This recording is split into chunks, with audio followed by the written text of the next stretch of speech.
से सारी दुनिया की भाषा बनाने के लिए जरूरी है कि इस संचार माध्यमों के द्वारा संगोष्ठियों, काव्य पाठ एवं कार्यशालाओं के माध्यम से भारतीय ज्ञान एवं परंपराओं की वैज्ञानिकता को संपूर्ण विश्व में प्रसारित किया जाए। हिंदी के वर्चस्व को अन्य देशों में प्रसारित करने की दिशा में अग्रगामी सोच के साथ प्रयास कर अटल बिहारी वाजपेयी जी हिंदी विश्वविद्यालय देश प्रदेश के साथ ही विदेशों में भी अपनी पहचान स्थापित करने में सफल होगा। राष्ट्रपिता बापू का मानना था कि मजबूत राष्ट्र के लिए रसायन शास्त्रियों, इंजीनियरों और अन्य विशेषज्ञों की एक सेना होनी चाहिए जो देश के सच्चे सेवक होकर राष्ट्र की विविध और बढ़ती हुई जरूरतों को पूरा करे। ये सभी विशेषज्ञ विदेशी नहीं बल्कि आम जनता की भाषा बोलेंगे। जो ज्ञान में प्राप्त करेंगे वह आम लोगों की पहुंच के अंदर होगा, वे उसके साझेदार होंगे। आंख मूंद कर नकल करने के बजाय सच्चे मौलिक काम करेंगे। हमें हिंदी को चिकित्सा, तकनीकी ज्ञान और अन्य भाषाओं के साहित्य का अधिक से अधिक नए ग्रंथों और अनुवाद की रचना कर समृद्ध बनाना होगा। हिंदी में अहिंदी भाषाओं के शब्दों को खोलकर शामिल करें। चिकित्सक, वैज्ञानिक, इंजीनियरिंग के क्षेत्र के विशेषज्ञ पुस्तकों की रचना हिंदी में करें। इसके लिए आवश्यक है कि शिक्षक, शिक्षाविद और शिक्षा जगत से जुड़े प्रबंधक सभी इस दिशा में सकारात्मक सोच के साथ प्रयास करें। नई राष्ट्रीय शिक्षा नीति के रूप में एक अभूतपूर्व अवसर उपलब्ध हुआ है जिसका पालन कर देश और देश के युवाओं का भविष्य उज्जवल और सुरक्षित किया जा सकता है। भारतीय परंपरा में विकसित लोक विद्या को उच्च शिक्षण संस्थानों द्वारा व्यावसायिक शिक्षा से जोड़ा जाना समय की आवश्यकता है। व्यावसायिक शिक्षा को मुख्य धारा की शिक्षा का स्तर मिलेगा, तभी युवाओं में कौशल वृद्धि के साथ साथ श्रम की गरिमा के प्रति सम्मान का भाव पैदा होगा। भारत की पहचान के साथ साथ हमारी अर्थव्यवस्था के लिए शिक्षा में भारतीय भाषाओं, कलाओं और संस्कृति के संवर्धन को विशेष महत्व दिया जाना चाहिए। विद्यार्थियों के शैक्षिक भ्रमण, सांस्कृतिक समुद्रा और विविधता वाले पर्यटन स्थलों पर जाए ताकि छात्र छात्राएं हमारे देश की बहुआयामी सभ्यता, संस्कृति, ज्ञान विज्ञान और साहित्य को समझ सके। प्रदेश के ऐसे स्थलों के विषय में अच्छी पाठ्य सामग्री विकसित कराने में विश्वविद्यालय को सहयोग करना चाहिए। पूरी दुनिया में तेजी से बदलाव हो रहा है।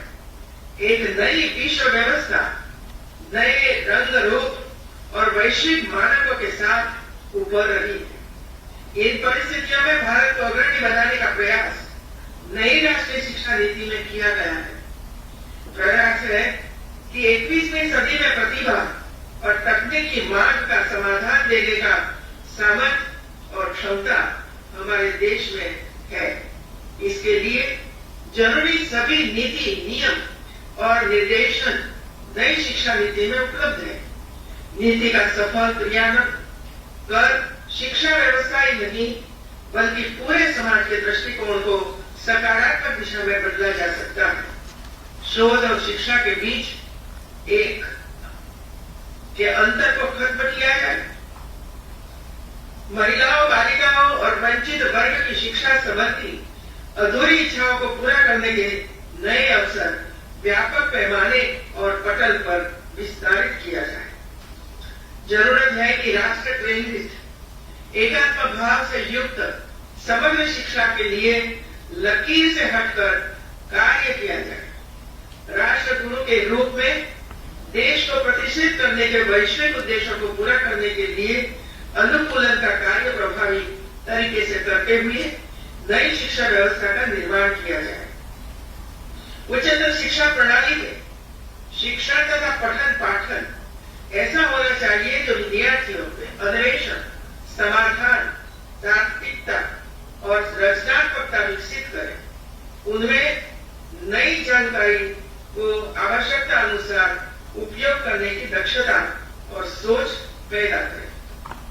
उन्हें ऐसी शिक्षा दी जाए जो चरित्र निर्माण, नैतिकता, करुणा और संवेदनशीलता का भाव विकसित करे। उन्हें रोजगार युक्त भी बनाए, आजीविका के अवसरों, मान मर्यादा और स्वायत्तता को सुनिश्चित करे। ये नई शिक्षा नीति में आप सब विश्वविद्यालय ने वेबिनार करके काफी प्रयास किया है नई शिक्षा नीति को जानने की। मुझे लगता है कि यूनिवर्सिटियों में ये काम तो हो रहा है, जो कोई यूनिवर्सिटी बाकी होगी तो वो तो कर ही लेंगे, लेकिन अभी जरूरत है कि इसका अमलीकरण कैसे करना है। चाहे आंगनबाड़ी से लेकर primary education, secondary education, higher education, विश्वविद्यालय तक किस तरीके से हम इसका अमलीकरण करें, एक शोध का विषय है, चर्चा का विषय है, चिंतन का विषय है। और मैं मानती हूं कि इसमें यूनिवर्सिटी बड़ा योगदान दे सकती है। दूसरी बात है टीचर्स के लिए प्रशिक्षण। जो उद्देश्य इस पर लिखे गए, ये उद्देश्य के अनुसार यदि हमें हमारे छोटे छोटे बच्चों को या युवाओं को शिक्षा देनी है तो रुचि का शिक्षा हो, चारित्र भी इसमें आ जाए और हमारी परंपरा संस्कृति भी छोटे बच्चों को सीखने को मिले। इसी तरह हमारा प्रशिक्षण शिक्षकों का और अध्यापकों का सबका होना चाहिए और इसके लिए पूरा सिलेबस बनाना चाहिए। और मैं मानती हूं कि एक ऐसी कमेटी बने मध्य प्रदेश के, ये कमेटी इसके बारे में सोचे और प्रशिक्षण के लिए तैयारी करे। तीसरी बात है अभ्यासक्रम, सिलेबस, क्योंकि अभी ये नहीं चलेगा। मान लो कि हायर एजुकेशन में मतलब 11वीं और 12वीं कक्षा में केमिस्ट्री लिया है तो उसके साथ फिजिक्स लेना ही पड़ेगा। ये जो आज तक सोच हमारी चली, इसमें बदल हो चुका है। ये जरूरी नहीं है कि केमिस्ट्री लिया तो फिजिक्स लेना ही पड़ेगा। वो हिंदी में ले सकता है, वो म्यूजिक भी ले सकता है, वो खेल में भी आगे जा सकता है। ऐसा अलग अलग प्रकार के सब्जेक्ट्स हमारे स्टूडेंट्स अपनी रुचि के हिसाब से लेंगे तो ये कैसे होगा स्कूलों में। और इसी वजह से सभी टीचर्स और अध्यापकों को तैयार रहना पड़ेगा कि यदि खेल का कोई विषय लेना है तो केमिस्ट्री पढ़ाने वाले लोगों को भी खेल के बारे में सोचना पड़ेगा और अभ्यास करना पड़ेगा, क्योंकि हमारा देश ऐसा देश नहीं है। हमारा देश गरीब है और गरीब देश को इतने अध्यापक कैसे लाएंगे। इसी वजह से हमारी सोच बदलनी पड़ेगी कि मैं केमिस्ट्री पढ़ाता हूं, मैं हिंदी पढ़ाता हूं तो और कुछ नहीं पढ़ा सकता हूं। अरे हम तो पीएचडी हुए, एमए फर्स्ट क्लास था, एमएससी फर्स्ट क्लास है, गोल्ड मेडलिस्ट है, तो क्या हम दूसरे विषय नहीं सीख सकते हैं? तो ये सोच बदलने की आवश्यकता है। और इसी वजह से ये जो हमारे लिए जो नई शिक्षा नीति का जो प्रबंधन हुआ है और हमारे प्रधानमंत्री श्री ने इसकी इजाजत दे दी है और इसका अमलीकरण करने जा रहे हैं, तब यूनिवर्सिटी को भरोसा देना पड़ेगा कि हम हमारे मध्य प्रदेश की शिक्षा में परिवर्तन लाएंगे। और सबसे पहले परिवर्तन शिक्षकों में भी आना चाहिए।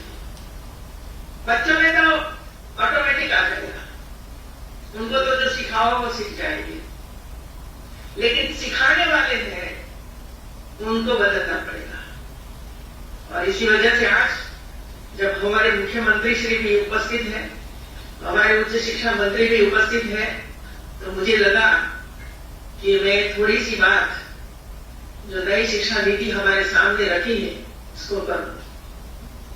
ये तो शुरुआत के 5 साल, जो 5 +3+3+4 जो किया गया है, इसमें शुरुआत के 5 साल का शिक्षण हमारे लिए बहुत ही इंपॉर्टेंट है। यदि देश को आगे लाना है, सबको अवसर देना है, रुचि के अनुसार सबकी शिक्षा होनी है, तो शुरुआत के 5 साल बच्चों के लिए बहुत ही इंपॉर्टेंट है। और इसकी वजह से 5 साल में हम क्या पढ़ाएंगे बच्चों को, कैसे पढ़ाएंगे, कैसी हमारी प्रवृत्तियां होगी, कैसे हमारे टूर प्रोग्राम होंगे, कैसे हमारे उद्योग होंगे, छोटे छोटे छोटे कटिंग करना है, वो करना है, वो करना है, तो इसमें सब सम्मिलित है। और इसी वजह से जिसको इस रुचि है तो कमेटी बनाइए और वो तैयार करें, जिसकी वजह से हम दूसरे स्टेट को भी गाइड कर सके कि हम लोगों ने पूरा किया है, आपको चाहिए तो आप इसमें ले जाओ, अपने तरीके से संशोधन कर सकते हैं तो गाइड करो, मध्य प्रदेश गाइड करे सबको। आज आप सबको इस अवसर पर मुझे आप सबके दर्शन हुए और हिंदी दिन के अवसर पर हिंदी विश्वविद्यालय का अपना भवन बना है। अब मैं इतना ही कहूंगी, एक ईंट और चुना का बना हुआ भवन नहीं है, वहां हमारे विद्यार्थियों की पूरी जिंदगी वहां से लेकर वो बाहर जाएगा। तो ऐसी प्रवृत्तियां, ऐसे वातावरण होना चाहिए कि विद्यार्थियों को जो चाहे वो वहां से मिले। ऐसा नहीं कि सिर्फ उसने हिंदी लिया तो हिंदी का ही भाषण करते रहो भाई।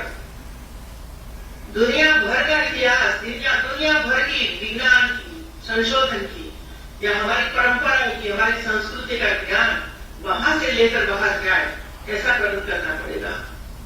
और ये भवन ही कर सकता है। आप सबको बहुत बहुत बधाई, धन्यवाद। Join India's premier skill-based university, Rabindranath Tagore University.